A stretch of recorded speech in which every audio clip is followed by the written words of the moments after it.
The Abbott and Costello program, starring Bud Abbott and Lou Costello, brought to you by Camel, the cigarette of costlier, properly aged tobaccos. The Abbott and Costello program, with the modern rhythm of Will Osborne and his orchestra, the swingy singing of Connie Haynes, and spotlighting that cheeky, chubby little mischief maker who, when caught red-handed cutting the garters off his Aunt Minnie's girdle to make himself a slingshot, calmly said, I'm a bad boy!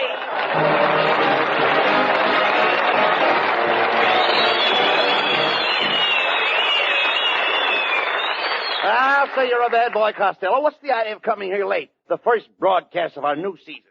You're supposed to make a speech of welcome to our listeners. By the way, do you know how to make a speech? Oh, sure, I know how to make a speech. Oh, you do? Sure. Watch me. Go ahead. Ladies and gentlemen. Oh, Costello, they know they're ladies and gentlemen. I know, but it's nice to remind them of it every once in a while. Never mind that. Go ahead with your speech. Oh, yeah? Yes. All right. Now, just listen to this. All right, let me hear it. Yeah. Yeah, go ahead. All right, take it easy. I'm lost, and it's the beginning of the season. Go ahead, now, never mind. Folks, we're back again. And we're going to be on the air every Thursday night for a whole year. Oh, no, not that. Oh, no.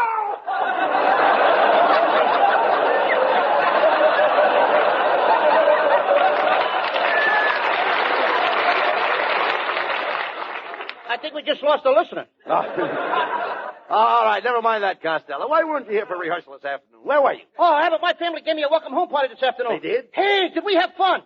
My Uncle Artie Stebbins, he drank 2 cups of tea and passed out cold. Now, that's ridiculous. How could a man pass out from drinking 2 cups of tea? This was DTT. You dummy, DTT is not a beverage. It's made strictly for vermin. That's right. We made enough for everybody. Men, vermin, and children. Never mind about that. You should...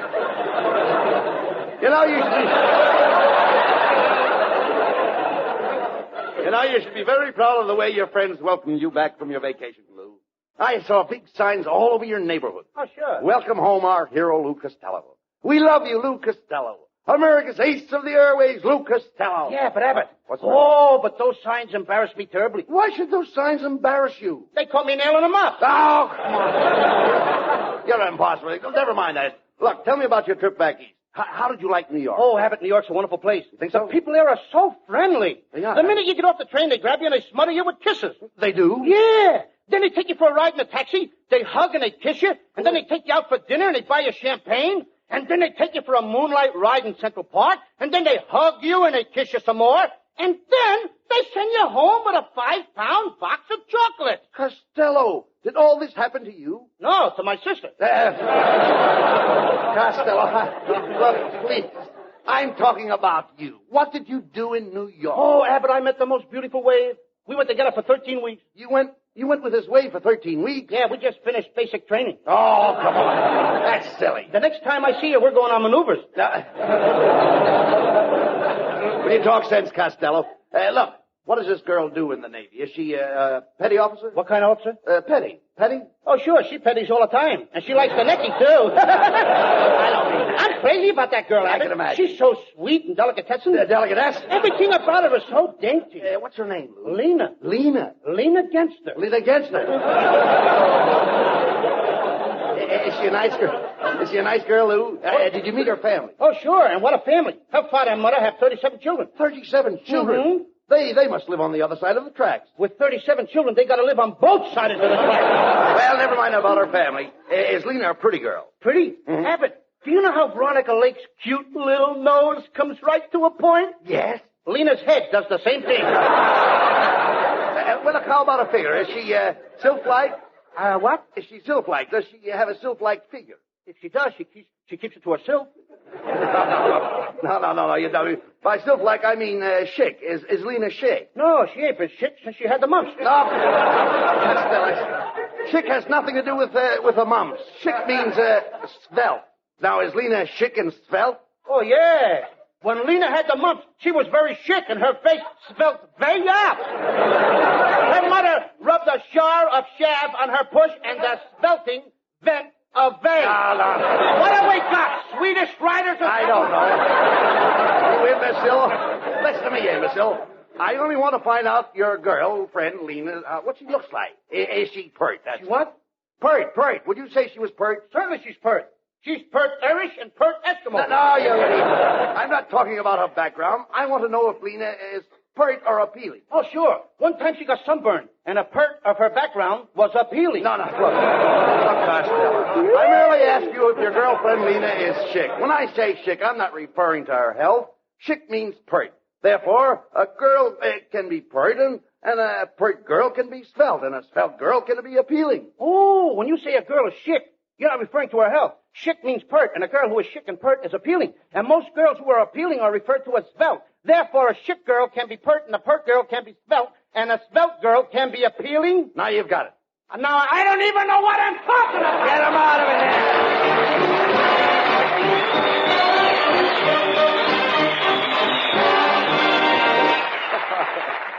Gentlemen, a masterpiece of the ridiculous. And may I make a quick jump from the ridiculous to the sublime, from the clowning to the classics, and quote a wise man named Aesop who declared some 3,000 years ago, Experience is the best teacher. And true today, what we learn by experience means the most. And most civilians have learned a lot lately. For when the dealer said, sorry, no camels today, because with camels it was the service first, well, they just had to smoke what they could get. You smoked more different brands during the cigarette shortage than you'd ordinarily try in a lifetime. And you learned by experience that nothing takes the place of Camel's costlier tobaccos properly aged and blended. Experience is the best teacher. And experience has taught millions of smokers to say, C-A-M-E-L-S. Camels. Today, more people want Camels than ever before in the history of this famous brand. And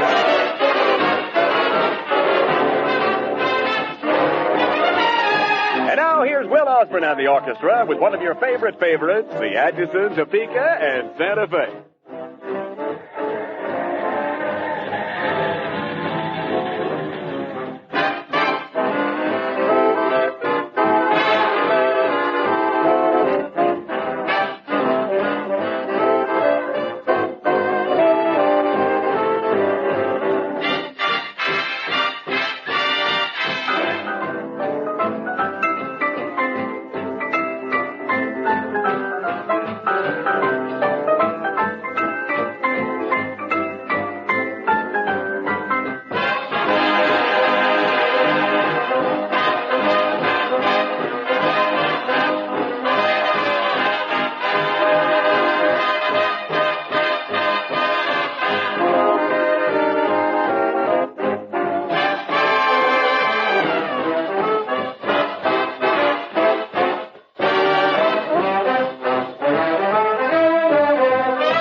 She's as sweet as she can be. I love to lean against Alina. When Alina leans against me. All right, look. Cut that out, Costello. Will you please never mind that scene? Will you forget about your girl, Lena? You're here and she's in New York. I'll never forget Lena Abbott. Do you remember the last night her and I was together? I bought a great big bag of gumdrops. Red ones for Lena and black ones for me. Red gumdrops for Lena and black ones for you? Yeah, we sat on a bench in the park eating them gumdrops. Then it got dark and I lit a lantern. You jerk, you mean you were sitting on a bench with a beautiful girl at night and you lit a lantern? Yeah. Why? It was so dark I couldn't tell the red gumdrops from the black ones.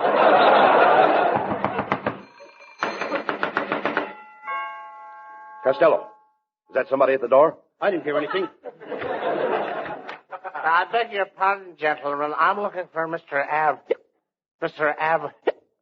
For Mr. Abbott. Mr. Abbott? No, Costello. I'm Lou Costello. What do you want? Well, I got a telegram for you, and it's from Chicago. It's from Chicago. Chicago? Brooklyn. Where did they dig this hiccup? Here, boy, give me that telegram, please. Costello. Yeah. The boy has his hand out. What do you want me to do, read his palm? No. He's waiting for you to lay a little gratuity in his hand. Lay a gratuity. Yeah.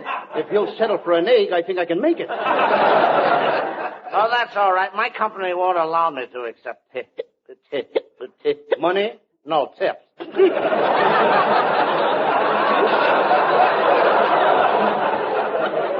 see, the telegraph company pays me very well as it is.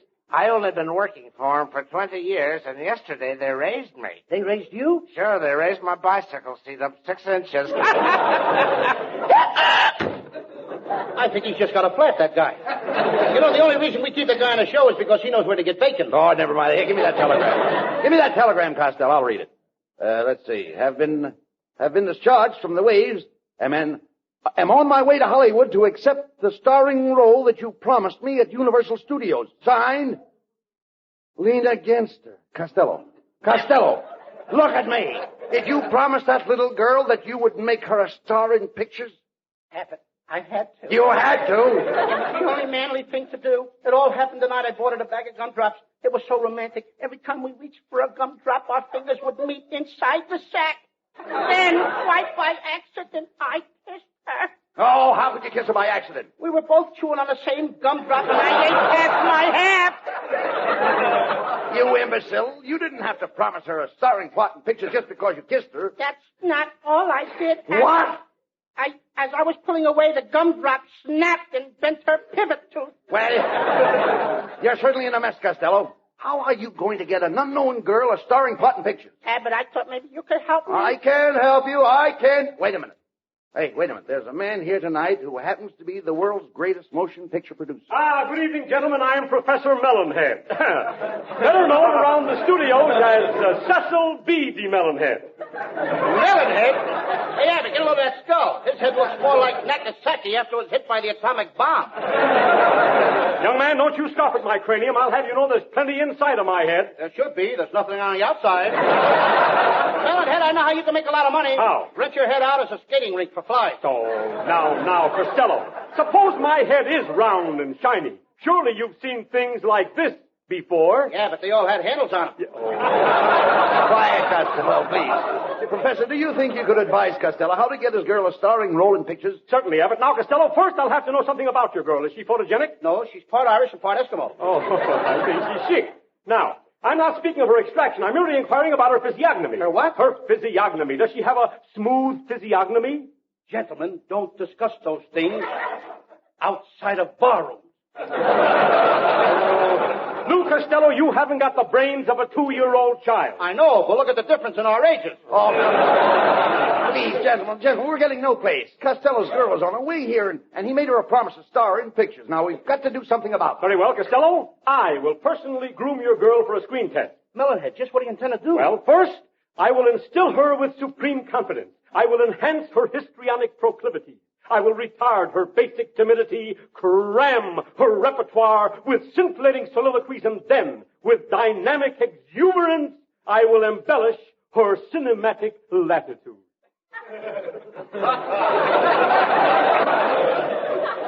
You wouldn't dare.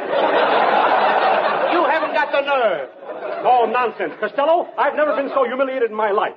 I'm ashamed to have people see me walk out of here after conversing with an imbecile like you, Mr. Abbott. Isn't there some way I can sneak out of here without being seen? Look, Melonhead, if that's the way you feel about it, you can go out this window and down our fire escape. Thank you. Open the window. Good night, gentlemen.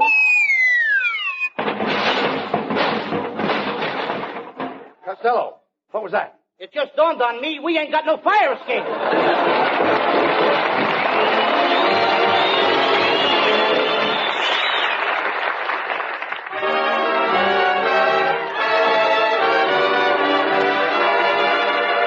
Lovely Connie Haynes is back with us again this year, and we know that's a real treat for our Camel audience. Connie sings, I'll Buy That Dream.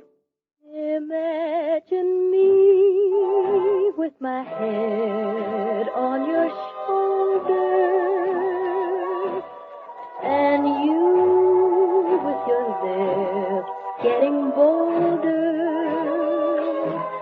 a sky full of moon, and a sweet mellow tune. I'll buy that dream. Imagine me gown, white and flowery, and you thanking Dad for my dowry. A church full of folks and those last-minute jokes. I'll buy that dream, a honeymoon in Cairo, in a brand new order gyro, then home by rocket in a wing. We'll settle down near Dallas in a little plastic palace. It's not as crazy as you think. Imagine me on a first anniversary with someone like you in the nursery. It doesn't sound bad, but if it can be had, I'll buy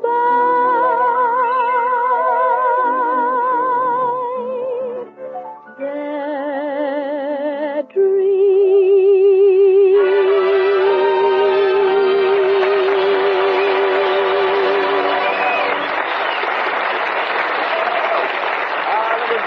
Tommy, lovely. And that song's heard round the world, for this program is sent overseas to our servicemen. And I can just picture two such servicemen on their way to that magic place called home. They've been everywhere, seen everything. And now they're seeing the Statue of Liberty and the skyline they haven't seen in years. Boy, does that look good. Gosh, you never know how much you've missed something until you've had to do without it. Yes, it takes the experience of doing without to make us really appreciate things we're apt to take for granted. Proving again that experience is the best teacher. Not only in the big things, but in little things too. Cigarettes, for instance. Most of us today have had more experience with smoking different brands than we'd usually have in a lifetime. During the shortage, we had to smoke whatever we could get. And although production was at an all-time high, the volume of demand for them made them seem to be the scarcest of the scarce. And did experience teach us that there's simply no substitute for Camel's costlier tobaccos and proper aging? It certainly did. For today, more people want Camels than ever before in the history of the brand. Yes, as old Aesop said, experience is the best teacher. C-A-M-E-L-S. Camels, the cigarette of costlier tobaccos.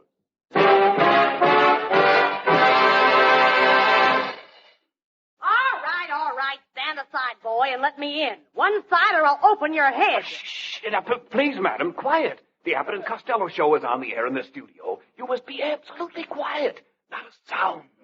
You're not even supposed to breathe while they're on the air. Don't tell me they're that bad. Well, I'm going in.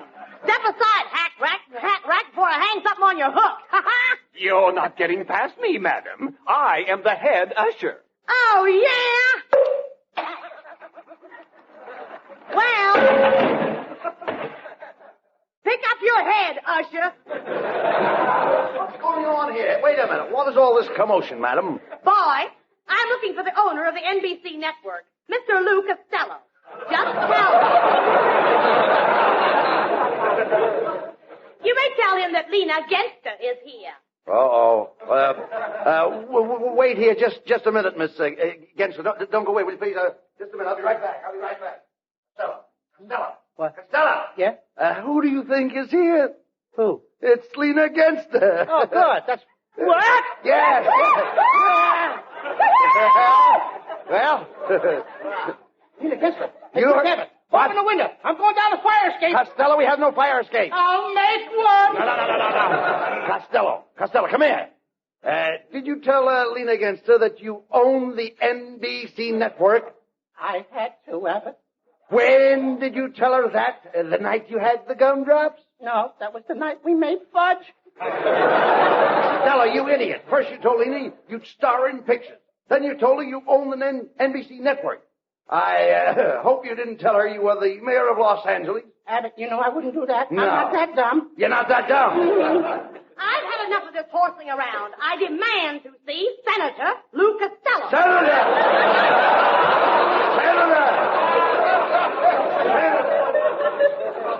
Abbott, that must have been the night we pulled Taffy. There you are, Fatso. Come here to Mama and give her a great big kiss. All right, now put me down! Well, Bubble Nose, let's call Universal Studios and tell them the new star has arrived. We'll go right over. Go on, Costello. Get them on the phone. Hey, Abbott, what's the studio's phone number? Get him. He owns the studio and he doesn't even know the phone number. Costello, you told her you own the studio? Oh, sure, I'll own it any day now.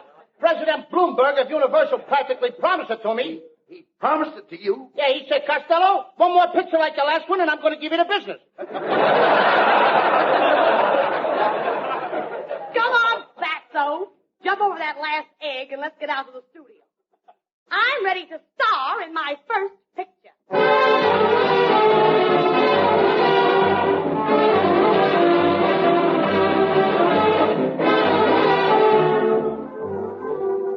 Well, here we are, Costello. Main gate to Universal Studios. Just think in a few minutes, thanks to you, I'll be a star. Lena, don't you think we ought to come back some other day? The gate's locked. There's other people getting in. Look, there goes Charles Lawson. Open the gate for Mr. Lawton, Mike. Look, there goes Charles Boyer. Open the gate for Mr. Boyer, Mike. Go on, Costello. You own the place. Tell him to open the gate for you. Good morning, sir. I'm Lou Costello. Climb over, you bum.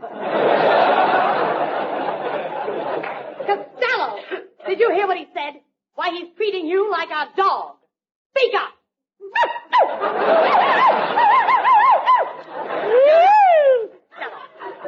Talk to the man. Show him you're the boss. Okay.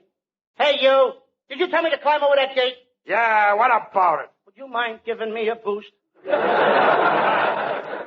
I'm beginning to think you're a phony, Costello. If you don't get me a starring part in this studio, I'm going to tell your mother just what really happened the night you bought me that 50-cent bag of gumdrops. No, Lena, not that. Anything but that. Please don't tell her that. Your mother wouldn't like that, would she? No. She thinks those gumdrops only cost me a dime. Lena, why don't you give up this idea of being a movie star? And Hollywood is too rough and tough for a place for a girl like you. Go back to Brooklyn. They can use a good third baseman. Listen, egghead, if you don't get me that starring part, I'm going to bend your nose down till it touches your knee. I'll stick hat pins in your eyeballs. Then I'll get a hot iron and solder your ears together. And if that doesn't work, I'll torture you.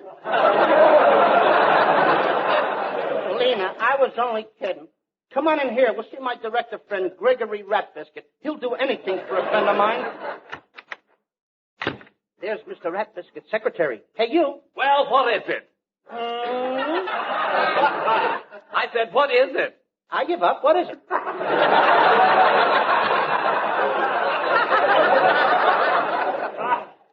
Boy, tell Mr. Ratbiscuit that Lou Costello has a friend out here that he wants to star in pictures. Well, you'll just have to wait. Mr. Lawton is in there now trying to get a friend of his in pictures. So, Mr. Lawton, you got a friend that you want to get in pictures, eh? Everybody's got friends. Nothing but friends. What am I running here, an old friend's home? I'll show you what I think of you and your friends. Now get up!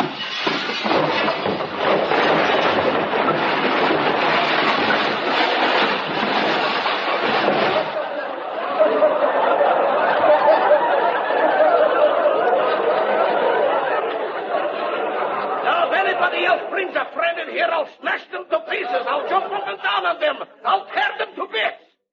Well, Costello, I suppose you have a friend.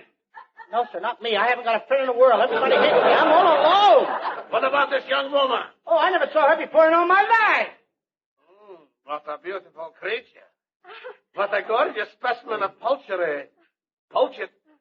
Spring is busting out all over. Come, pretty one, come into my office. I want to discuss your possibility. Oh, Mr. Rat Biscuit.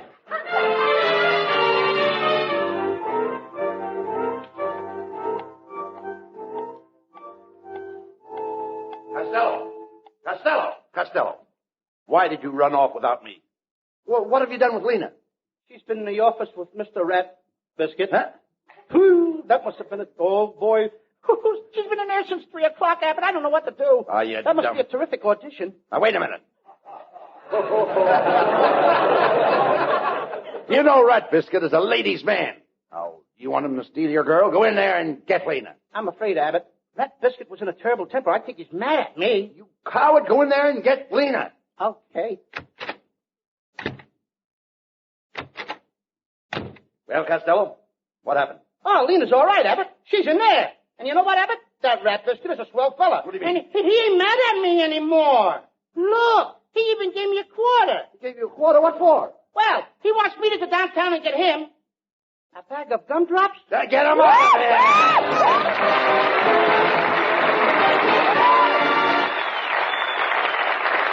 Abbott and Costello will be back for Camel cigarettes in just a moment. And now, this week's salute in the new series of salutes to the men who won the victory. Tonight, we salute those heroic men who wear the yellow and blue patch with the green cactus on their shoulder. The heroes of the 103rd Division, upon whose battle record is written the names of Wissembourg, Stuttgart, and Austria. In your honor, men of the 103rd Division, the makers of Camels are sending to your fellow servicemen overseas 500,000 Camel cigarettes. Each of the 2 Camel shows thus honors the different units of the Army, Navy, Marines, and Coast Guard, a total of 1 million Camels sent free each week. Camel broadcasts go out to the United States twice a week, are rebroadcast to practically every area in the world where our men are stationed, and in cooperation with the Good Neighbor policy, also to Central and South America. Listen again next Thursday to Abbott and Costello. And now here are Bud and Lou with the final word. Well, Costello, it's nice to be back on the air with all our old friends. You know, I hope they've all got their radios tuned into our show tonight. Well, Abbott, I know of one little radio that's tuned in down on the Lower East Side of New York. And that's at the bedside of a little pal of mine, little Johnny Stack. Come on, Johnny, get well quick. Get well for Abbott and I. I know the radio audience won't mind that we dedicated our opening show to you, Johnny. Okay. So good luck, kid. Come on, well. Johnny. Get well, Johnny. Good night, folks. Good night to everybody. Good night, Johnny.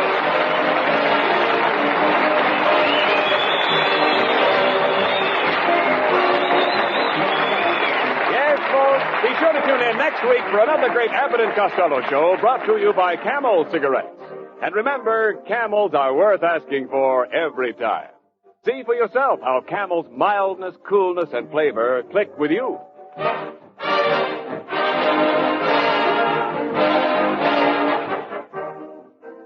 There's many a type of pipe in the world, and they give out with many different sorts of sound. For instance, take a Navy bosun's pipe. Or the pipes in an organ. Or that sound that signals tops in contentment, the sound of a man whose pipe is loaded with rich, full-bodied, mellow Prince Albert smoking tobacco. Yes, that contented is the sound produced by a PA packed pipe. Because not only does Prince Albert deliver wonderful flavor and fragrance, but it's gentle to your tongue as well. Even if you're a marathon pipe smoker, a special no-bite treatment takes out the tongue punishment that spoils your smoking pleasure. Prince Albert is crimp cut, too, for firm packing, easy drawing, and even burning. Switch to PA today. Saturday night, be sure to listen to the Prince Albert program, Grand Ole Opry, broadcast coast to coast every Saturday night on NBC.